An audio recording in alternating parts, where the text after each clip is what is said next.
So, you know, we are all in the business of planting trees. I'm thrilled that you have planted, what was it, 60 million trees, and so far that's an amazing achievement.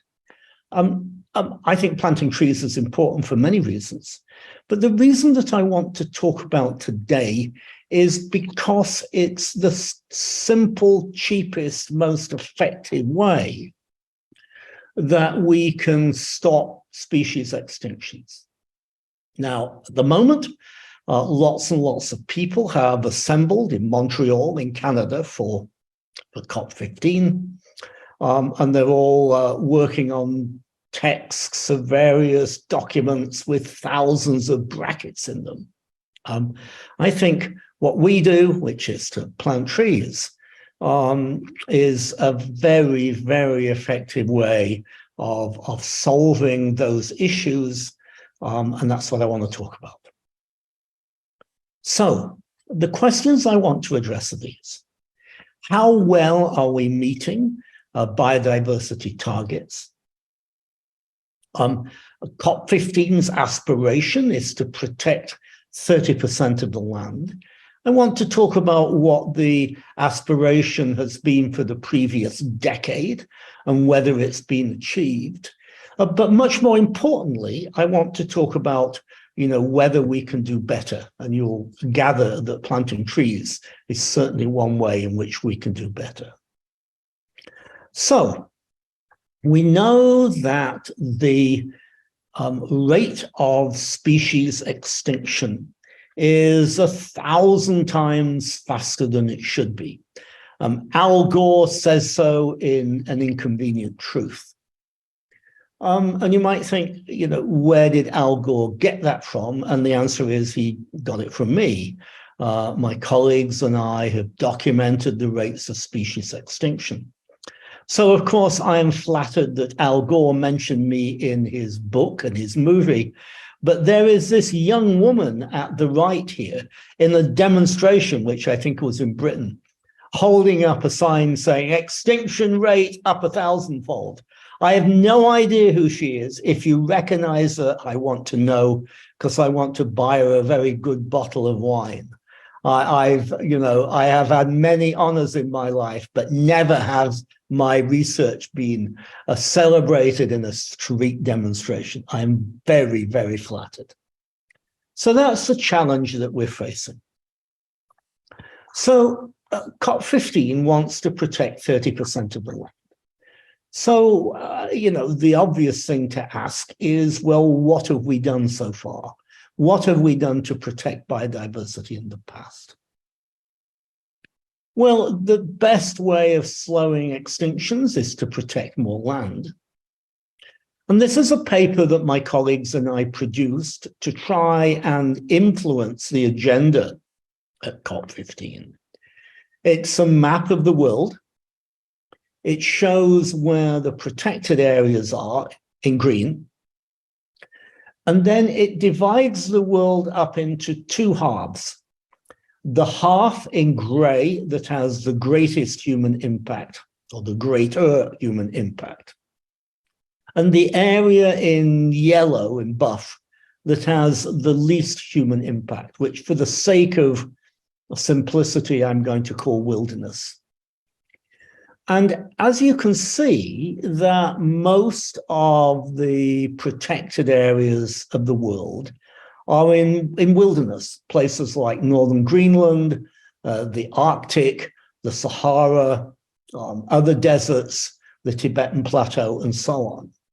So if we are going to see the nations of the world go for 30% or even 50%, the chances are that they're going to try and protect these wilderness areas. And we need to ask whether those protections are good for biodiversity or not. So, should we protect more wild places? Is it going to help biodiversity if COP15 says we'll protect more of the Sahara or we'll protect more of Greenland? Well, this is the world's largest national park. It's the northern end of Greenland. I've been there in that when I fly from Detroit to Shanghai and you go right over the pole, you go right over the top end of Greenland. Now, I have nothing against Greenland, but as you can see, it doesn't actually have any trees. And it doesn't have much biodiversity either. It has some polar bears and muskox. But clearly, protecting places like this is not going to do a lot for all the benefits of planting forests. So let's try and ask how well our protection has helped biodiversity. So this is a Venn diagram, and I've simplified it at the right. 50% of the land wilderness, 50% not. 13% of the land protected, and it's mostly in wilderness. And the question is, what would happen if we had placed protected areas at random? You know, so here is a species of insect. I assume it's got a big geographical range. And, you know, 50% of it's in wilderness, 50% is in human domination, 13% is protected, mostly in the wilderness. But what happens if you have species with small geographical ranges? So here I have half a dozen species of unicorns. They have so small geographical ranges that they haven't been discovered yet. I'm sure they're out there in all these beautiful colors. So the question is, what would we expect? Well, we'd expect 13% of those species to be protected, half in wilderness, half not. So it doesn't matter what your range size is. On average, important point, on average, 13% of species should be protected, 50% should be in wilderness. Well, if you look at birds and mammals and amphibians and look at their geographical ranges, you find that, sure enough, for species that have got large geographical ranges, more than 1 million square kilometers, that indeed about 13% of them are protected. If you look at what you get by protecting 50% of the world's wilderness areas, you get about 50% protected. So species with large geographical ranges are protected about as much as we'd expect. But if you look at species with small geographical ranges, and these are the species that are at greatest risk of extinction, you see that, first of all, that we've done very, very much better at protecting them than you'd expect by chance. We as a global community have done better to protect biodiversity than you might expect. But you also see that protecting 50% is not going to improve very much. So if the nations of the world meeting in Montreal decide that they're going to protect more of the Sahara or more of Greenland, it isn't going to do a lot for biodiversity. So here we go. We've done a much better job than we might expect. 30%, I'm all for 30%. But, you know, it's quality that matters, not quantity. We have to be thinking very carefully about how we ensure better quality. So what can we do to protect biodiversity better? Now, I'm now going to play a movie. I hope you will be able to hear it. If for any reason you can't, let me know. We can map out the distribution of many species now in considerable detail.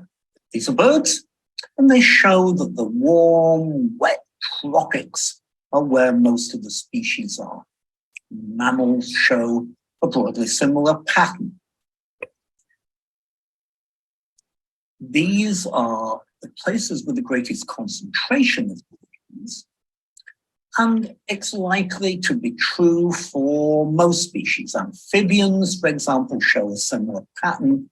And while we have less detailed data for plants, it's almost certainly true for them too. But just looking at species is not sufficient. We need to dig deeper. Let's look again at the distribution of bird species. In the Amazon, there are the greatest numbers of species. But if we look at where species have smaller than the median range size, those distributions are profoundly different. They concentrate in Central America and in the northern Andes, and in places like the coastal forests of Brazil. That's important because species with small ranges are much more vulnerable to extinction than species with large ranges. Oops. Come on. So, if we look at where threatened species are in Brazil, for example, we see that they are concentrated not in the Amazon, but in the coastal forests, the Mata Atlântica of Brazil. That's where all the threatened birds are, species of amphibians, species of mammals that are at greatest risk of extinction. And it's not hard to see the problem. If you look at where the forest was in red and where it is now green, and then close in on this area of the coast, you see that a lot of the forest has gone. This is that those satellite images are about 500 kilometers east to west. And if we zoom in further and we look at what that forest looks like, we see that that forest, even though there's a fair bit by relative standards, much of it is in tiny fragments. And if we remove, using GIS, the fragments that are smaller than a kilometer, see if I can toggle backwards and forwards, yes. So toggling backwards and forwards, you can see there's a lot of forest in small patches. And that's what it looks like from a helicopter. You see that there's a lot of very small patches of forest. If we drape on top of that map, maps of where species occur, you see that we've got a very substantial concentration of threatened species in an area about 100 kilometers east of the city of Rio de Janeiro, particularly the União Biological Reserve, which is or was an isolated patch of forest. We know a great deal about what happens to species in isolated patches of forest from the work of the late Tom Lovejoy. Tom and I would meet every year and talk about our work, accompanied by good wine. His study involved using deforestation to create an experimental network of forest patches. And the simple version of this is that we could follow how fast forest patches lose species over time. And what we find out is that small patches lose a lot of species quickly, and large patches lose fewer species slowly. Working with my former graduate student, Tom Brooks, we extended this to the Kakamega forest of Kenya. And the important thing about this is this gives us an actionable scientific result. It says that we need to create areas of forest that are at least 10,000 hectares, 100 square kilometers, if we want to have a chance of preventing species extinctions. We identify the places where the greatest number of species are at risk of extinction. And when we do that, we often find they're in very fragmented landscapes. They're not in large areas of continuous forest like the Amazon, but they're in the biodiversity hotspots, and those places have already lost a lot of their habitats. A good example of this is in the forest to the east of the city of Rio de Janeiro in coastal Brazil. This map shows the fragments and the number of threatened species that they contain. We have not just merely destroyed so much of the world's tropical forests. What we have left behind is in tatters, in fragments. And those fragments are often too small for species to maintain viable populations. There just aren't enough males to go around for the females and females to go around for the males. And of all the places, all the fragments, one that I thought was particularly tragic was the one immediately behind me. This is the Union Biological Reserve in coastal Brazil, about 100 miles east of the city of Rio de Janeiro. Because in this isolated patch of forest are a whole load of species on the brink of extinction, the most charismatic of which is a beautiful little monkey called the golden lion tamarin. And the golden lion tamarins in that fragment could not go forth and multiply into the forest over there because there was the cattle pasture behind me.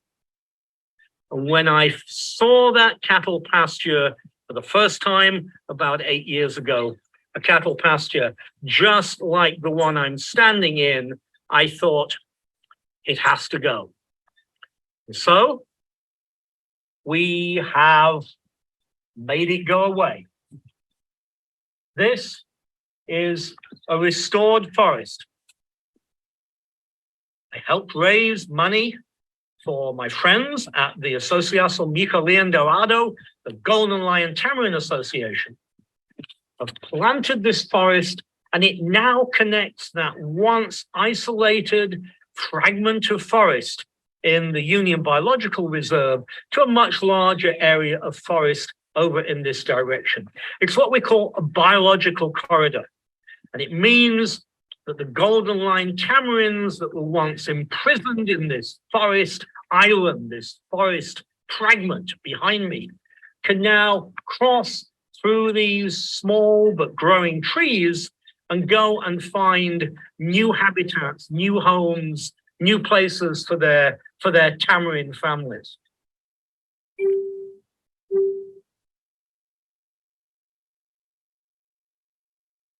So that's what it looked like when we first started about 15 years ago. That's what it looked like after about 8 years, and that's what it looks like now. I mean, it's a very impressive forest. Whoops, I went too fast. So that's what it looks like now. So I want to talk, I'm almost done, very briefly about what we've been doing at La Maceña in Colombia, because that's where you've been helping us.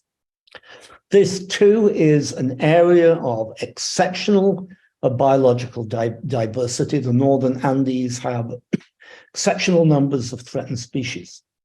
It's an area that is also massively fragmented. A lot of the forests have been cut.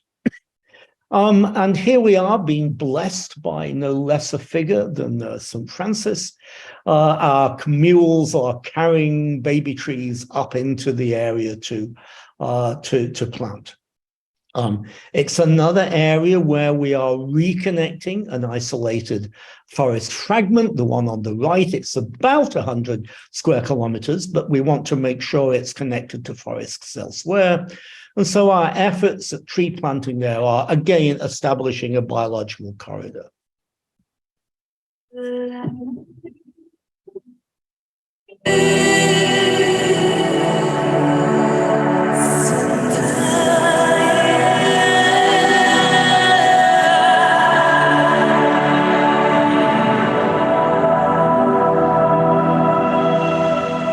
Como habitante de los sectores de influencia de la Reserva Natural Maceña Paramillo, ahí paro. Esa parte es importante porque uno de los compromisos que nosotros hicimos es que queríamos sobre todo beneficiar a la gente que está cerca de la reserva o que interactúa con la reserva de alguna manera. Esto no es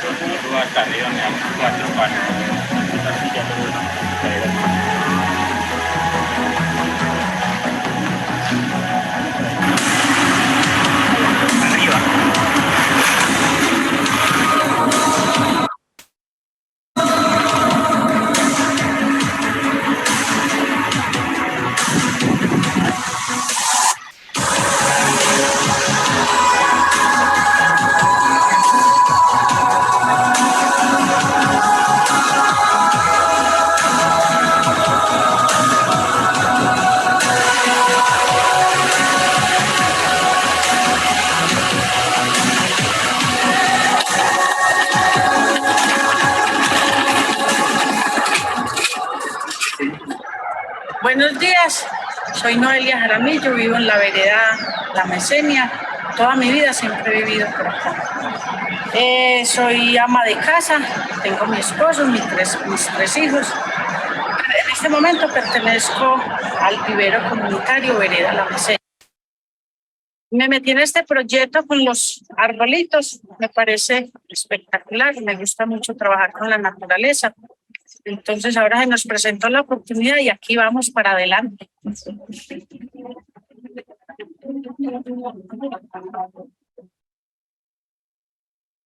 This is very much a family effort. As you've seen, there are the ladies in the village who are involved in the nursery, often with their children, and then their husbands are up here on the mountainside, digging the holes and planting our trees. So it's an effort that, with your support, is leading us to engage the entire community of people. This was an area that suffered extensively during the violence. This was an area that was often occupied by FARC, and we are proud of the efforts to bring back livelihoods to these people, but also vitally to reconnect the landscape. So, thank you for your support. We have Saving Nature now has 4 projects in Brazil, 2 in Colombia, 3 in Ecuador, 2 in India, 2 in Tanzania, 1 in Indonesia, in Sumatra. And we are planting trees to reconnect landscapes, knowing that reconnected landscapes, restored landscapes, but not just restored landscapes, but restore connected landscapes, can make the biggest difference to protecting biodiversity. And I'm now going to stop sharing my screen if I can figure out how to do that. Somehow I can't. There we go. I can now. Thank you very much.